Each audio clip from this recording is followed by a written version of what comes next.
안녕하세요. 미국 주식으로 온 대학의 미준입니다. 11월 5일 오늘의 미국 주식 뉴스를 시작합니다. 오늘도 변함없이 미국 주식 투자의 정석을 지키고 있는 미준에 오신 것을 환영합니다. 오늘도 소중한 미준 멤버분께서 남겨주신 댓글에 대한 답을 드리면서 시작하겠습니다. 영화 보는 사자 211216님께서 남겨주신 질문이고요. 감사합니다. 엔비디아가 좋은 주식인 건 인지하는데 포트폴리오에서 비중을 어느 정도 둬야 하는지 잘 모르겠습니다. 자꾸 욕심이 생겨서 비중이 높아지는데 이럴 때는 어떻게 생각하고 행동해야 되는지 방향성 좀 가르쳐 주시면 안 될까요? 라고 질문 남겨주셨습니다. 이 질문에 대한 답을 드리기 위해서는요.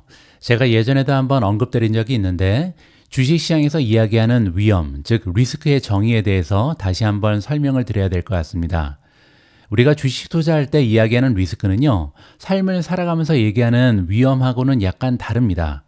따라서 주식 투자할 때 이렇게 리스크를 줄여야 된다, 위험을 줄여야 된다, 이 얘기는요, 주가가 떨어질 확률을 줄인다, 이렇게 이해하면 안 되고요. 여기서 얘기하는 리스크 관리는 변동성을 관리하는 걸 얘기합니다. 따라서 만약에 우리가 한 종목, 두 종목에 이렇게 몰빵을 하게 되면요. 주가 흐름에 따라서 하루는 막 10% 올라가고 하루는 10% 떨어지면서 굉장히 심리적으로 위축될 가능성이 높잖아요. 그렇게 감정적으로 주식 투자를 하게 되면 많은 실수를 할 가능성이 높아지고요. 따라서 장기적으로 건강한 투자 활동을 이어나갈 가능성이 적어집니다. 따라서 여러 종목, 특히 다양한 섹터에 분산 투자하면서 일부 종목이 올라갈 때 일부 종목은 떨어져도 마음의 평안을 유지할 수 있다. 따라서 장기적으로 주식을 지킬 수 있는 힘이 생긴다. 이러한 의미에서 리스크 관리를 하기 위해 분산 투자를 한다. 이렇게 설명이 가능하거든요. 역설적으로 얘기하면요. 분산 투자를 한다고 해서 수익률이 올라간다. 이러한 공식은 성립하지 않습니다. 우리가 얘기하는 리스크 관리는 변동성을 줄이는 목적이 있다. 이 부분을 확실하게 해야 될 것 같습니다. 따라서 영화 보는 사장님께서 남겨주신 질문에 대한 답을 드리면요. 엔비디아의 적정 비중은 투자자마다 천차만별입니다.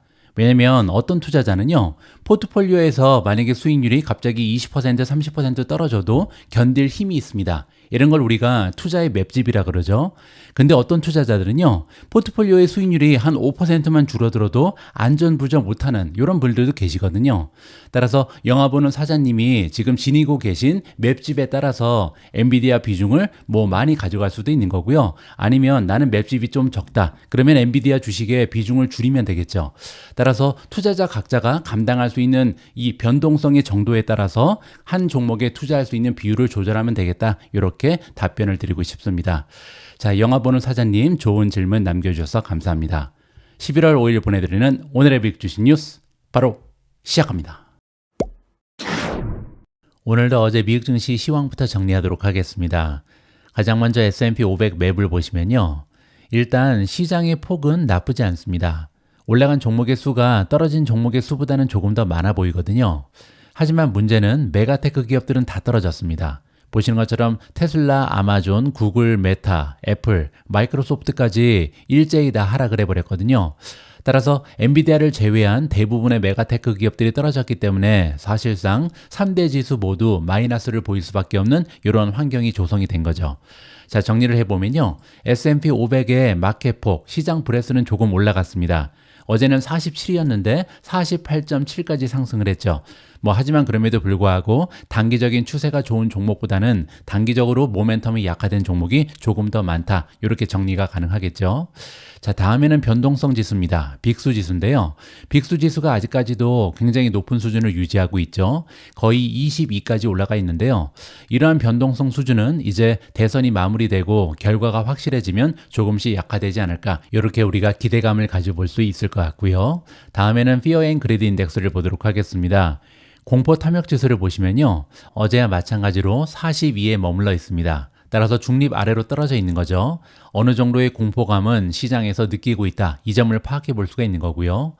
시장에서 가장 좋지 않게 생각하는 것이 바로 불확실성입니다. 따라서 지금 현재로서는요, 대선의 결과가 그렇게 확실하지 않다.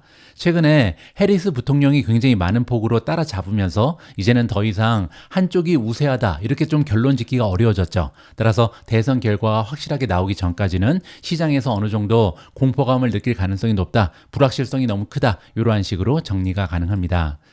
다음에는 초이스 스탁에서 제공하는 마켓 스코어인데요. 어제와 마찬가지로 59를 보이면서 과욕 단계에 머물러 있습니다. 마켓 스코어가 과욕이라는 것은요, 초이스 스탁에서 제공하는 4가지의 매매 신호가 있잖아요. 첫 번째는 매수, 그리고 매수한 종목을 팔지 말고 지키고 있어라. 이게 보유입니다. 그리고 또 한 가지 매도가 있고요. 그리고 매도한 다음에 아직 사지 말고 기다려라. 관망이 있는데요. 이 2가지의 긍정적인 신호가 2가지의 부정적인 신호보다는 조금 더 많다. 이렇게 우리가 해석을 해볼 수가 있겠습니다. 따라서 초이스 스탁의 인공지능은 지금 현재 시장의 상황을 나쁘게 보지 않는다. 어느 정도 긍정적으로 평가한다. 이렇게 마무리가 가능하겠죠. 다음에는 미준 탑 17의 성적입니다. 어제 주가 흐름이 가장 좋았던 종목은 마이크론 테크놀로지고요. 마이크론 같은 경우는 어제 엔비디아가 SK 하이닉스한테 메모리 반도체 조금 더 빨리 달라 이러한 요청을 했거든요. 따라서 메모리 반도체에 대한 수요가 굉장히 좋다는 것을 확인해 주면서 마이크론이 덩달아 2% 이상 상승했습니다. 두 번째는 TNA, 디렉시온 데일리 스몰캡 불3 타임즈 ETF가 플러스 1.51%로 두 번째로 좋았고요. 세 번째는 IWM, 러셀 2000을 추종하는 ETF가 플러스 0.51%로 상승했습니다. 다음으로 엔비디아가 플러스 0.48, 비트코인이 0.48% 올라가면서 68,920에 가 있고요. 우버는 0.00 정확하게 횡보를 했습니다. 나머지 종목은 모두 하락했는데요. 브로드컴이 0.2% 소폭으로 떨어졌고요. 마이크로소프트가 마이너스 0.47, TSMC 마이너스 0.72, AMD 마이너스 0.81, 메타가 1.14% 하락했습니다. 알파벳이 마이너스 1.20, 팔란티어는 1.22% 떨어졌는데요. 그 아래쪽을 보시면 어닝을 발표하고 나서 주가가 12.9% 껑충 뛰어오르고 있습니다. 제타가 1.69% 떨어졌고요. 테슬라가 마이너스 2.47, 앱러빈 마이너스 2.70, 마지막으로 B2가 마이너스 5.64%로 가장 좋지 않았습니다. 자, 그런데 지금 장이 개장하기 전에 주가의 흐름을 보시면요. 테슬라가 2.12% 올라가고 있고요. B2 같은 경우는 5.02% 상승하고 있습니다. 이 얘기는요, 아마도 선거 결과가 트럼프가 이기는 쪽으로 나오지 않을까 기대감이 올라간다. 이렇게 우리가 해석을 해볼 수가 있겠죠. 조금 이따 만약에 해리스가 또 앞서 나가게 되면 이 두 종목은 주가가 떨어질 가능성도 높다. 이렇게 해석이 가능할 것 같습니다. 오늘은 미국의 대선이 있는 날입니다. 그래서 오늘 첫 번째 기사는요, 역사가 보여주는 대선 이후의 미국 증시 전망을 함께 살펴볼까 합니다. 일반적으로 대선 이후 주가는 상승하지만 투자자들은 단기적인 변동성에 먼저 대비해야 하는 사실을 역사에서 알 수 있다고 합니다. CNBC가 취합한 데이터에 따르면요, 1980년부터 대통령 선거가 있는 해의 선거일과 연말 사이에 3대 주요 지수는요, 평균적으로 상승세를 보였다고 합니다. 따라서 지금부터 연말까지 12월 31일까지 주가가 올라갈 확률이 굉장히 높다. 이렇게 기대를 해볼 수가 있는 거죠. 자, 하지만 투자자들은 투표가 마감된 이후 곧바로 시장이 상승할 것이다. 이렇게 기대해서는 안 된다고 합니다. 단기적으로는 좋지 않을 가능성이 있다는 거죠. 실제로 세 지수는요, 모두 투표일 다음 섹션 그리고 한 주 동안에는 평균적으로 하락하는 경향이 있었다고 합니다. CNBC 데이터에 따르면 주가는 한 달 이내에 이러한 손실의 대부분 혹은 전부를 지우는 경향이 있었다. 따라서 내일까지 그리고 일주일 동안은 주가가 흔들릴 가능성이 있는데요. 뭐 그래도 걱정할 필요 없다. 왜냐하면 한 달 사이에 이러한 낙폭은 다 메꿔지고 남음이 있다. 이렇게 보시면 되겠죠. 즉 투자자들은 이번 주 수요일이나 그 다음 며칠 동안 즉각적인 상승을 기대해서는 안 된다. 이렇게 정리가 가능합니다. 자, 첫 번째 표는요, 대선 이후에 다우존스 지수가 어떻게 움직였는지 쭉 정리를 해주고 있고요. 에버리지, 평균치는 지금 보시는 것처럼 0.27% 하루 만에 떨어지는 경향이 있다. 그리고 일주일 동안도 마이너스 0.41입니다. 하지만 한 달 이후에는 0.83% 올라가는 경향이 있고요. 연말까지는 플러스 2.27이니까 굉장히 좋은 상승 추세를 만들어낸 역사적인 사실이 있다. 이렇게 보시면 됩니다. 그 아래쪽에 나와 있는 메디언은 중간치를 얘기합니다. 따라서 한 군데에서 굉장히 큰 폭으로 올라가거나 큰 폭으로 떨어지면 평균의 의미가 별로 없잖아요. 따라서 중간치도 굉장히 중요하겠죠. 하루 동안은 0.41% 마이너스가 중간치고요. 일주일 동안도 마이너스 0.83, 그리고 한 달 동안은 플러스 0.74, 그리고 연말까지는 플러스 1.93%가 보통 중간 정도의 성적이었다. 이렇게 마무리가 가능합니다.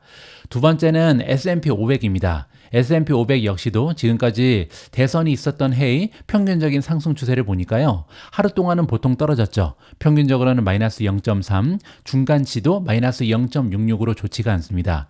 일주일도 마찬가지죠. 일주일 동안 평균적으로 0.84% 떨어졌고요. S&P의 중간치 성적도 마이너스 0.31입니다. 하지만 한 달 이후에 대선이 끝나고 한 달이 지나게 되면요. 평균도 플러스 0.40으로 올라가고요. 중간치는 무려 플러스 2.38%로 굉장히 좋습니다. 그리고 연말이 되면요. 플러스 1.54 그리고 플러스 3.72%로 주가가 신나게 달리는 경향이 있다. 이렇게 보시면 되겠죠. 자, 마지막으로 우리가 사랑하는 테크주가 모여있는 나스닥 지수의 움직임입니다. 하루 동안은 마이너스 0.46 평균적으로 떨어졌고요. 중간치는 플러스 0.16입니다. 그리고 일주일 동안은요, 평균이 마이너스 1.03, 그리고 플러스 0.97이니까 나스닥은 대선 이후에도 보통 플러스를 보인다. 긍정적인 모습을 살펴볼 수가 있는 거고요. 한 달 이후는 더 좋습니다. 평균적으로는 마이너스 0.0인데요. 중간치는 플러스 4.31입니다. 그리고 연말까지는 평균 플러스 1.01, 그리고 중간치가 플러스 3.65로 굉장히 좋은 주가의 상승을 도모했다. 이렇게 역사적인 통계를 살펴볼 수가 있겠습니다. 따라서 정리를 해보면요. 대선이 마무리되고 나서 향후 1개월 그리고 연말까지는 주가의 흐름이 역사적으로 굉장히 긍정적이었습니다. 하지만 그럼에도 불구하고 아주 단기적으로는 하루 그리고 일주일만 보면요. 마이너스 수익을 보이는 경향이 굉장히 많았다. 이렇게 보시면 되겠죠. 특히 올해는요. 박빙으로 여겨지는 대통령 선거가 펼쳐지고 있기 때문에 수요일 아침까지도 개표가 완료되지 않을 수 있다. 그렇게 되면요. 변동성이 극대화하면 오히려 더 커질 수도 있겠죠. 특히 이러한 점을 우리가 고려할 필요가 있다. 그리고 올해 같은 경우는요. 어느 정당이 상하원을 장악하게 될지 이 결정 또한 기다려야 될 가능성이 높다. 그래야만 변동성이 잦아질 것이다. 이렇게 정리가 가능합니다.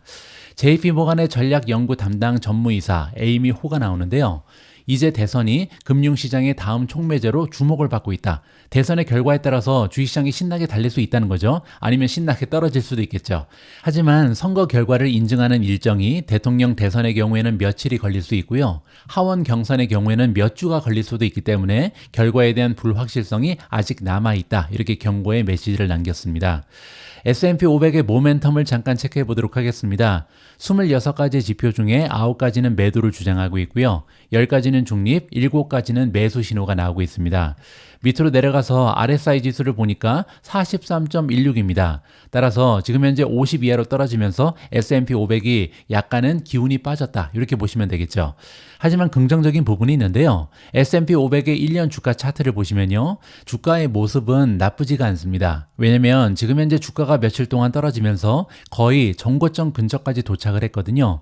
그리고 이 전고점에서 한번 반등한 적이 있습니다. 그 얘기는요. 과거의 전고점, 2번이나 전고점이었잖아요. 이 전고점이 이제는 지지선 역할을 한다. 따라서 5,665 정도에서는 지지선에 의해서 반등이 가능하다. 이렇게 기대감이 올라갈 수 있을 것 같습니다. 어제는 미준 탑 17 중에 어닝 결과를 발표한 기업이 하나 있었습니다. 바로 팔란티어인데요. 팔란티어 주주 입장에서는 굉장히 가슴이 쫄깃쫄깃해지는 긴장이 되는 어닝 결과 순간이었는데요. 자, 그 이유는 잘 알고 계신 것처럼 팔란티어 주가가요. 올해 들어서만 141% 넘게 급등을 했고요. 게다가 PE 레이쇼를 보시면 113배 넘게 거래가 되고 있습니다. 따라서 밸류에이션이 정말 천장부지까지 올라가 있잖아요. 따라서 조금만 어닝 결과가 실망스러워도 주가가 폭락할 수 있는 이러한 상황이었습니다. 자, 그런데 어닝 발표 이후에 주가가 지금 12% 이상 급등을 하고 있거든요. 도대체 얼마나 좋은 결과를 발표했는지 이번 기사로 체크를 해보도록 하겠습니다. 제목을 보시면요. 팔란티어가 상향 조정을 하면서 주가가 이렇게 급등을 하고 있다. 이렇게 이해가 가능하겠죠. 자, 일단 3분기의 논GAAP EPS를 보시면요. 0.10을 찍었는데 시장의 전망치보다 1센트를 추가적으로 만들어냈습니다. 자, 그런데 매출을 보시면요. 725.52밀리언. 그 얘기는 작년 대비 성장률이 무려 30%를 마크했고요. 시장의 전망치에 비해서 2,183만 달러를 추가적으로 만들어냈습니다. 자, 그 밖에도 굉장히 긍정적인 뉴스가 많이 보도가 됐는데요. 자, 일단 100만 달러 이상의 거래 수가 나오는데요. 무려 104건입니다. 그 얘기는요. 3개월 동안 100건이 넘기 때문에 매일 적어도 한 건 이상을 성사시켰다. 굉장한 소식이 들려오고 있는 거고요. 두 번째가 더 중요한데요. 고객사의 수입니다. 고객사의 수가 전년 동기 대비 무려 39%나 급등을 했고요. 저번 분기에 대비해서도 6%가 증가했습니다. 가면 갈수록 정말 많은 기업들이 팔란티어의 테크놀로지를 이용한다. 이렇게 보시면 되겠죠. 다음에는 영업 현금 흐름입니다. 보시는 것처럼 4억 2천만 달러를 만들어냈는데요. 아까 매출이 7억 2,552억 달러였거든요. 그 얘기는 뭐냐면 지금 마진이, 현금 흐름 마진이 58%를 찍고 있습니다. 정말 엄청난 마진이고요. 조정 잉여 현금 흐름 역시도 4억 3,500만 달러를 찍으면서 60%를 돌파하는 정말 엄청난 마진을 보여주고 있다. 이렇게 보시면 됩니다. 자, 그리고 이렇게 실적이 좋았는데요. 가이던스가 좋지 않으면 주가가 떨어지죠. 자, 그런데 이번에 가이던스는 더 좋았습니다. 4분기의 매출 가이던스를 보시면요. 7억 6,700만 달러에서 7억 7,100만 달러를 만들어낼 것이다. 이렇게 제시를 했는데요. 컨센서스는 7억 4,400만 달러에 불과했거든요. 따라서 컨센서스를 훌쩍 뛰어넘는 굉장히 멋진 4분기의 매출 가이던스가 발표가 된 거고요. 4분기의 조정 영업이익 역시도 2억 9,800만 달러에서 3억 2천만 달러를 만들어낼 것이다. 이렇게 보고를 했고요. 영업이익 마진은 무려 38.9에서 41.5%가 가능하다. 이렇게 계산이 나오게 됩니다. 자, 다음에는 2024년 전체 매출 가이던스인데요. 원래는 27억 6천만 달러였습니다. 그런데 이번에 이 가이던스를 상향 조정하면서 28억 5천에서 28억 9천만 달러로 올렸다. 이렇게 보시면 되고요.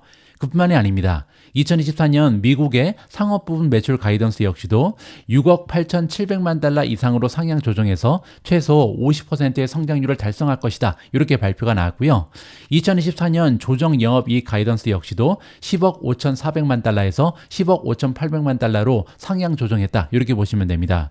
자, 그리고 조정 잉여 현금 흐름 가이던스도 10억 달러 이상으로 상향 조정됐습니다. 따라서 굉장히 많은 부분에서 다 상향 조정 하면서 주가가 이렇게 많이 올라갈 수 있는 계기가 마련됐다. 이렇게 마무리해드리겠습니다. 저는 적어도 1년에 한 번씩은요, 여러분들과 직접 만날 수 있는 장을 마련하고 있습니다. 작년 같은 경우는 9월 달에 한국에 들어가서 오프라인 강의를 한번 했고요. 올해 같은 경우는 라이브 방송을 통해서 7월 달에 여러분들께 인사를 드린 적이 있습니다. 조만간 이런 만남의 장을 다시 한번 만들어야 될 것 같은데요.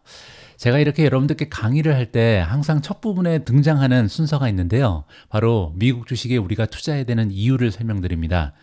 자, 그런데 오늘은요, 팔란티어 CEO가 미국 주식에 투자하는 이유를 깔끔하게 정리해주고 있어서 이 글을 함께 읽어보고자 합니다. 참고로 이 글은요, 2024년 11월 4일, 바로 어제죠, 어닝을 발표하면서 주주들에게 보낸 서한이었다. 이렇게 보시면 됩니다. 이것은 아직 시작에 불과하다. 이 얘기는 팔란티어는 이제 시작에 불과하다는 얘기입니다. 미국 정부 및 상업 고객들의 최첨단 인공지능 기술에 대한 변함없는 수요를 충족시키면서 팔란티어의 비즈니스 성장이 가속화되고 있다. 그리고 또한 재무 성과도 기대치를 뛰어넘고 있다라고 자아자찬하고 있습니다. 전 세계는 미국 주도로 산업과 경제를 재편하고 있는 AI 혁명의 한가운데 있으며 우리는 그 중심에 있다. 따라서 지금은요, AI 혁명이 시작된 바로 그 시점에 있다. 그리고 우리가 팔란티어가 그 중심에서 선도적인 역할을 한다. 이렇게 얘기하는 거죠.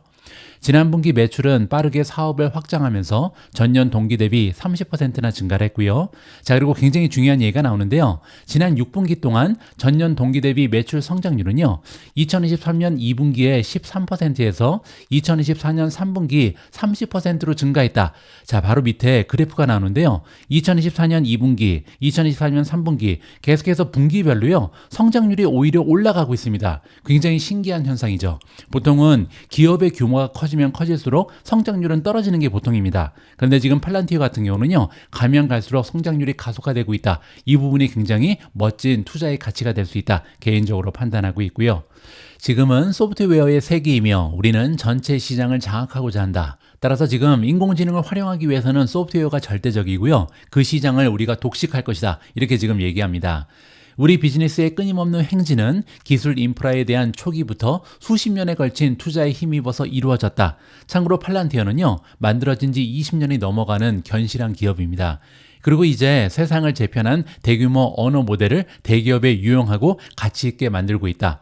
자, 따라서 원래 가지고 있던 모델이 맞춤형 소프트웨어를 만드는 기업이 바로 팔란티어였는데요. 드디어 시대가 다가왔다는 겁니다. 인공지능 시대가 도래하면서 이러한 기능이 강화되면서 여러 가지 다양한 기업들을 도와주는 소프트웨어를 맞춤형으로 만들어주는 기업이 팔란티어의 비즈니스다. 이렇게 보시면 되겠죠. 자, 그리고 또한 대부분의 사람들이 공상적인 목표라고 생각했던 S&P 500에 편입이 됐다. 굉장히 커다란 이정표를 발표했죠. 전 세계에서 가장 수익성이 높고 중요한 기업들로 구성된 이 지수에 진입할 수 있었던 것은 우리 비즈니스의 강점 그리고 소프트웨어에 대한 수요 확대가 있었기 때문에 가능했다라고 진단을 해주고 있습니다. 자, 그리고 또 한 가지 2024년 3분기에는요 1억 4,400만 달러의 순이익을 기록했는데요. 그렇게 되면 회사 설립 20년 역사상 최대 수익을 달성한 결과라고 합니다. 아마 여러분들 기억하실 텐데요. 작년에 제가 오프라인 미팅에서 팔란티어를 탑픽으로 선정할 때 여러분들께 이런 말씀을 드렸습니다. 이제 이 기업은 순이익으로 적자에서 흑자로 전환하는 중이다. 따라서 굉장히 좋은 진입 시점이 다가왔다. 이런 말씀을 드렸는데요. 이제는 이 흑자를 달성하는 것은 굉장히 쉬운 일이고요. 오히려 순이익이 점점 가면 갈수록 가속화되면서 진정한 흑자 기업으로 거듭나고 있다. 이렇게 보시면 될 것 같습니다. 2024년 9월 31일 기준으로 한 12개월 조정 잉여 현금 흐름이요. 사상 처음으로 10억 달러를 돌파했습니다. 아까 우리가 봤죠? 영업 현금 흐름 그리고 잉여 현금 흐름의 마진이 너무나 높게 형성이 되고 있잖아요. 무려 50%, 60% 가까운 마진을 보이면서 정말 비즈니스 모델이 최고라는 것을 우리가 직접 확인해 볼 수 있는 계기가 마련되고 있습니다. 자, 이러한 급속한 팔란티어의 발전에는 인공지능이 있죠. 최신 플랫폼인 AIP, AI 플랫폼을 얘기하는 거고요. AIP의 출시로 인해서 비즈니스에 커다란 변화를 가져왔다.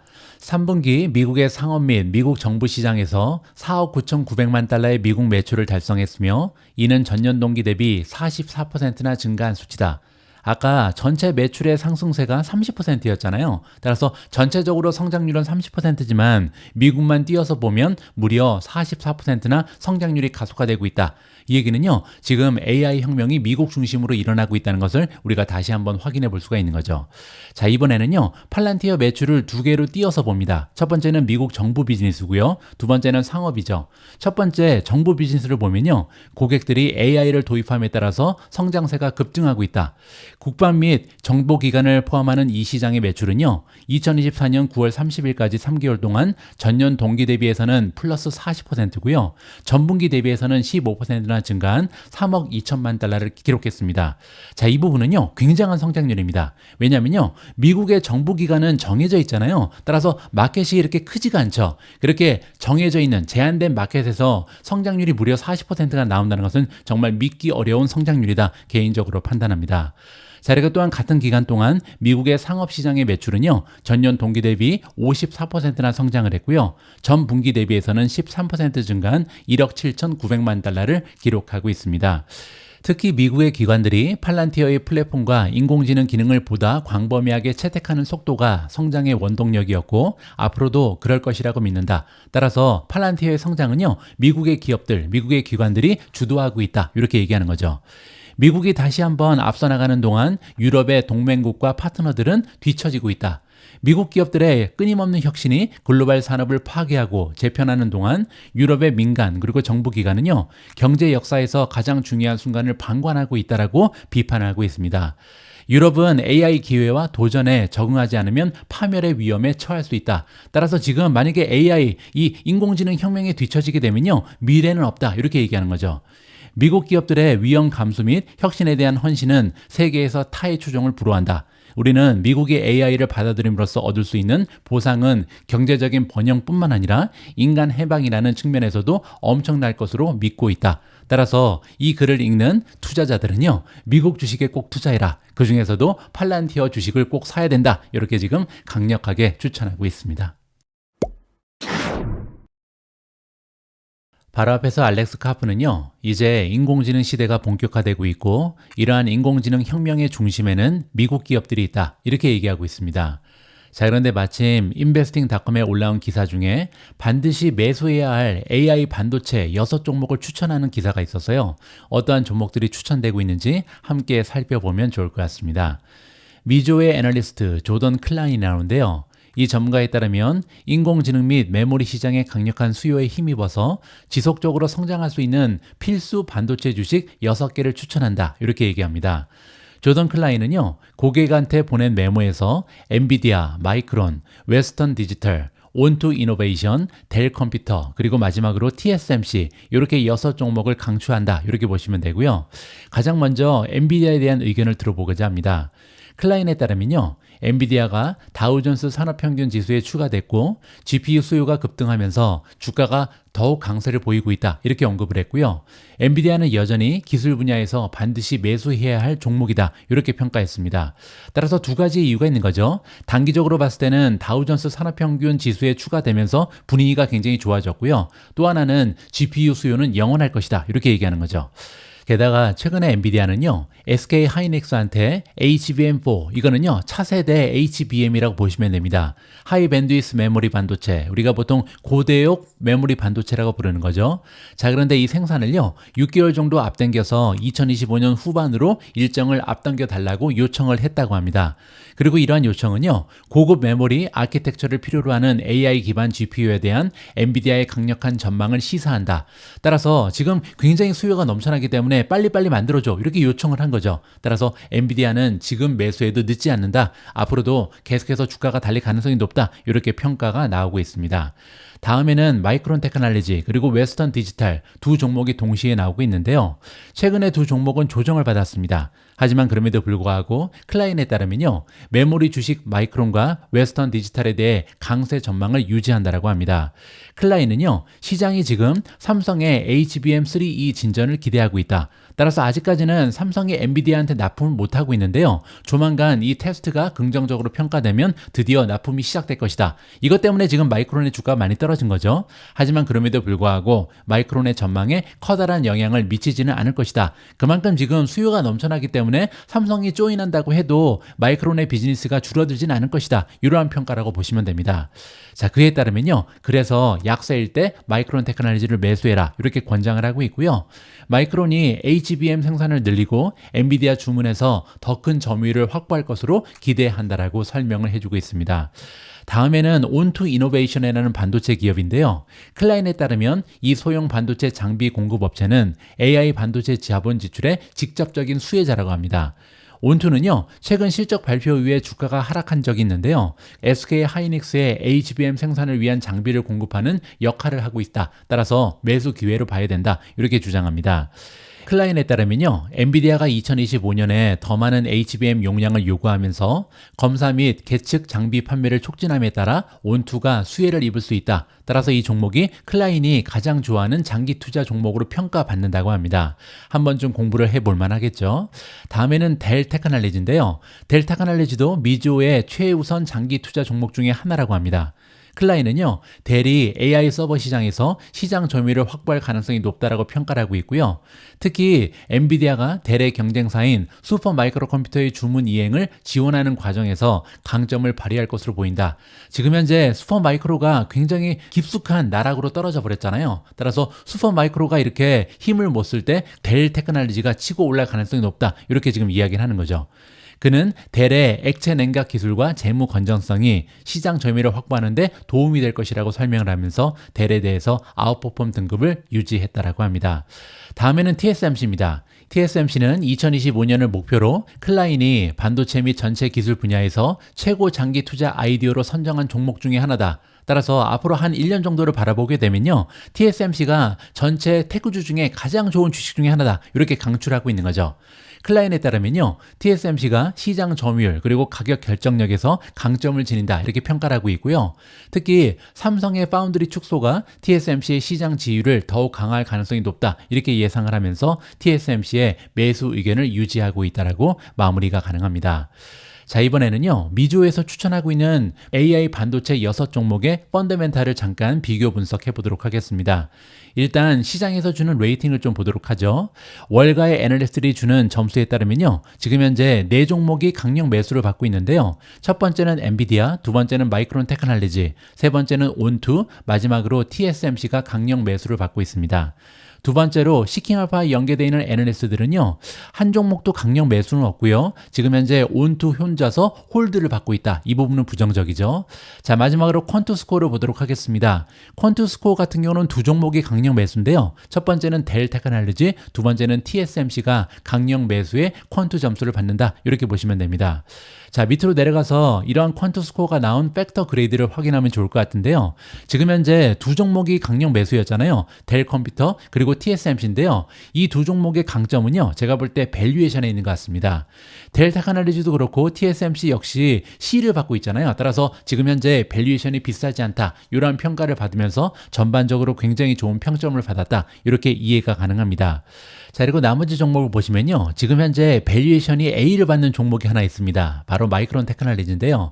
그만큼 최근에 주가 흐름이 좋지 않기 때문에 주가가 많이 떨어지면서 밸류에이션이 상당히 저평가되어 있다. 이렇게 지금 나와 있는 거죠. 나머지 세 종목은요, D입니다. D-죠. 따라서 지금 현재 밸류에이션이 높은 종목이 엔비디아, 웨스턴 디지털, 그리고 온투다. 이렇게 보시면 되겠죠. 자, 개인적으로는요, 웨스턴 디지털 한 종목은 탈락을 시키고 싶습니다. 그 이유는 뭐냐면요, EPS 리비전이 D 플러스를 받고 있거든요.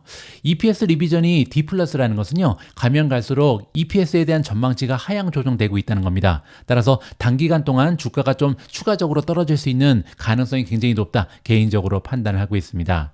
다음에는 배당인데요. 배당을 주는 종목이 4종목이고요. 그 중에서도 델 테크놀로지가 배당률이 1.36이고요. TSMC는 1.1. 따라서 이 두 종목이 배당주로서의 가치도 있다. 이렇게 평가가 가능할 것 같습니다.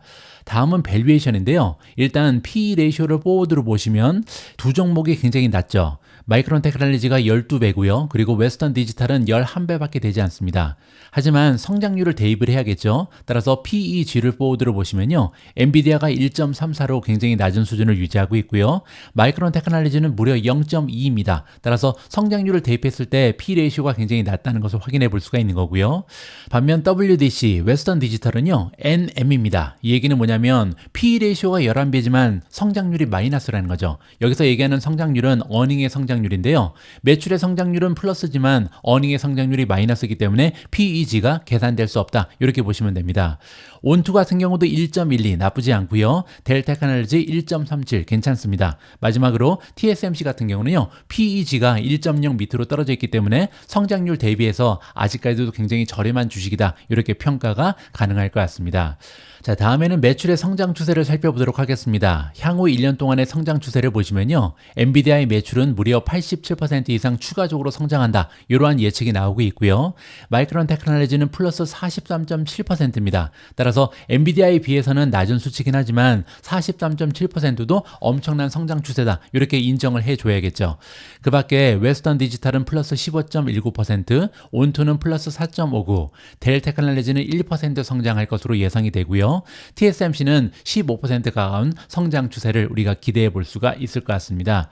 다음에는 수익성인데요. 넷인컴 마진을 보시면 엔비디아는 무려 55%고요. 마이크론 테크놀로지는 3.1%, 웨스턴 디지털은 2.65%, 온투는 19.4%, 델 테크놀로지 4.32, 그리고 TSMC가 39%입니다. 따라서 엔비디아랑 TSMC가 양대 산막을 구축하고 있다. 이렇게 보시면 되겠죠.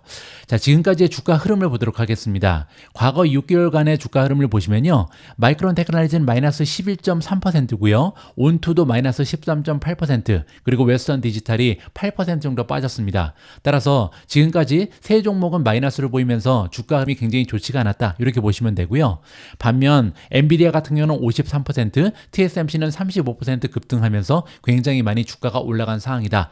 델 테크놀로지 역시도 3.8% 소폭으로 올라가는데 그쳤기 때문에 아직까지는 매수 기회가 남아있다. 이렇게 우리가 기대를 하면 좋을 것 같습니다. 오늘 마지막으로 준비된 기사에도 엔비디아가 등장하는데요. 엔비디아는 인공지능 최대 수혜주잖아요. 그런데 인공지능에 만족하지 않고 다음에는 양자 컴퓨터 시대도 주도할 것이다. 이러한 내용의 기사가 보도가 되고 있습니다. 함께 읽어보시죠. 엔비디아가 양자 컴퓨터와 슈퍼컴퓨터를 결합하기 위한 연구에 속도를 내고 있다고 합니다. 엔비디아가 인공지능 가속기 시장에 이어서 양자 컴퓨터 시장에서도 그 영향력을 확대하고 있는 것으로 해석이 가능하고요. 11월 4일 IT 전문 매체 테크크런치에 따르면요, 엔비디아와 양자 컴퓨터 기업인 퀀텀 머신은 양자 컴퓨터 오류 보정 문제 해결에 상당히 많은 진전을 보이고 있다라고 기사가 나오고 있습니다. 참고로 퀀텀 머신은요, 지난 2018년에 설립된 스타트업 기업이고요. 양자 컴퓨터를 더 쉽게 구축하고 운영할 수 있도록 하는 하드웨어 플랫폼 퀀텀 오케스트레이션과 양자 컴퓨터를 위한 최초의 표준 범용 언어 QUA를 발표하는 등 높은 기술력을 갖췄다라는 평가를 받고 있다고 합니다. 엔비디아와 퀀텀 머신은요, 지난해 3월 세계 최초의 그래픽 처리 장치 가속 양자 컴퓨팅 시스템인 DGX 퀀텀을 선보였고요. DGX 퀀텀은 엔비디아의 가속 컴퓨팅 플랫폼과 퀀텀 머신의 양자 제어 플랫폼 OPX를 통합해서 개발이 됐다고 합니다. 엔비디아는 또한 DGX 퀀텀을 통해서 연구자들이 양자 컴퓨터와 전통적인 컴퓨팅을 결합한 강력한 애플리케이션을 구축할 수 있을 것이다, 이렇게 주장을 했고요. 엔비디아가 퀀텀 머신과 DGX 퀀텀을 개발한 것은요, 양자 컴퓨터의 가장 커다란 문제를 해결하기 위해서는 전통적 형태의 슈퍼컴퓨팅 기술이 필요하기 때문이라고 얘기합니다. 양자 컴퓨터는요, 0과 1이 중첩된 큐비트를 기반으로 작동한다라고 나와 있는데요. 정통적인 컴퓨터는 비트를 사용하죠. 비트는 0하고 1 둘 중에 하나를 선택해야 되는데요. 양자 컴퓨터는 큐비트를 사용하기 때문에 0과 1을 동시에 수행할 수 있다고 합니다. 자, 이렇게 중첩을 기반으로 하니까 전통적인 컴퓨터보다 특정 분야에서 최대 30조 배까지 더 빠른 연산이 가능한 것이 바로 양자 컴퓨터다, 이렇게 보시면 되고요. 문제는 중첩 상대로 인해서 작은 잡음에도 오류를 발생시킬 수 있다고 합니다. 이러한 잡음에는요, 소리, 중력파, 그리고 각종 파장 등이 포함이 되는데요. 굉장히 센시티브한 시스템이다, 이렇게 보시면 되겠죠. 자, 그리고 만약에 잡음으로 인해서 큐비트가 불안정해지면요, 양자 컴퓨터도 제대로 작동할 수 없게 된다고 합니다. 자, 그렇기 때문에 양자 컴퓨터 개발의 필수적인 기술이 바로 양자 오류 보정이다, 이렇게 보시면 되고요. 자, 이러한 양자 오류 보정 QEC는요, 기본적으로 양자 컴퓨터 속에 큐비트로 진행을 하는데요. 실제로 QEC를 위해서 사용되는 큐비트가 계산을 위해서 사용되는 큐비트보다 더 많다라고 합니다. QEC를 위해서 사용되는 큐비트를 논리적인 큐비트라고 부른다, 전문적인 용어가 난무하고 있고요. 엔비디아는 슈퍼컴퓨터 기술을 활용해서 오류를 10%만 보정해낼 수 있다면 양자 컴퓨터의 논리적 큐비트가 기하급수적으로 향상된 오류 보정 성능을 보여줄 것으로 전망을 하고 있다고 합니다. 엔비디아는 아직 초기 단계 연구지만 의미 있는 성과를 거두고 있는 만큼 퀀텀 머신과 협력을 지속하면서 더 많은 연구자들이 이용할 수 있는 플랫폼을 만들겠다는 목표를 가지고 있다고 합니다. 그리고 또한 내년에는요, 블랙엘 아키텍처를 기반으로 한 더 강력한 컴퓨팅 플랫폼도 갖출 계획을 발표하고 있습니다. 자, 예전에도 한번 말씀드렸는데요. 엔비디아는 인공지능의 수혜주에서 끝나지 않을 것 같습니다. 왜냐면요, 인공지능뿐만 아니라 향후에 다가오는 미래에 등장할 다양한 4차 산업혁명의 키워드들이요, 인공지능과 굉장히 뗄래야 뗄 수 없는 다양한 관계를 가지고 있거든요. 뭐 예를 들어서 자율주행도 마찬가지죠. 자율주행도 따지고 보면 결국 인공지능의 원리를 이용하는 거다. 그리고 다가오는 미래에 만약에 메타버스가 실현된다 해도 메타버스 역시도 인공지능의 힘이 필요할 것 같습니다. 그렇게 되면요, 결국은 4차 산업혁명의 키워드가 하나 둘씩 등장하면서 엔비디아의 역할은 계속해서 더 커질 가능성도 높다. 따라서 향후에 1년 아니면 6개월 이렇게 투자하다 끝나는 종목이 아니라 엔비디아는요, 4차 산업혁명이 지속되는 한 계속해서 투자 가치가 올라갈 수 있는 굉장히 멋진 종목이 될 수 있다, 이렇게 개인적으로 믿고 있습니다. 11월 5일 오늘의 빅 주식 뉴스는 여기까지입니다. 오늘 방송도 마지막까지 함께 해주셔서 감사합니다. 오늘도요, 소중한 올인원 멤버께서 남겨주신 후기를 읽으면서 깔끔하게 마무리를 하도록 하겠습니다. 오늘 읽어드릴 글은 하늘, 바람, 별이라는 이쁜 아이디를 쓰시는 분께서 남겨주신 글입니다. 마치 저의 프라이빗 뱅킹이 있는 것처럼 믿고 맡기면서 주식 거래를 하고 있습니다. 바쁜 직장인이라 제 본업을 하면서 주식 공부까지 병행하기는 쉽지 않은데 틈틈이 짬을 내어 미주님이 올려주는 컨텐츠만큼은 꼭 읽어보고 있습니다. 모멘텀 투자는 제가 추구하고 있는 방향이라 너무 공감을 하면서 컨텐츠를 읽고 있습니다. 함께 부자가 되었으면 좋겠습니다. 무엇보다 실시간으로 투자 현황도 공개해 주어 큰 참고가 되고 있습니다. 이렇게 솔직하게 자신의 수익률과 종목 보유 현황을 공개하기는 쉽지 않다라고 생각을 합니다. 팬딩에는 매일매일 성실히 꾸준히 컨텐츠가 업로드되어서 이것만 읽어도 미국 주식의 전반적인 흐름은 모두 이해할 수 있다고 생각합니다. 속보나 어닝 정보는 아주 신속히 업로드되어서 투자 활동에 큰 도움을 받고 있습니다. 미주님이 더 큰 경제적 자유를 얻어서 더 큰 가르침을 주시길 기대합니다. 그러면 저도 자연스럽게 더 큰 부자가 될 것이라고 생각합니다. 많은 분들이 미주님의 컨텐츠를 읽고 함께 공부하면서 우리 서학개미들 모두가 부자 되기를 기원합니다. 감사합니다. 우리 모두가 미국 주식 투자로 은퇴하는 그날까지 다 함께 화이팅입니다. 행복한 하루 되세요. 감사합니다.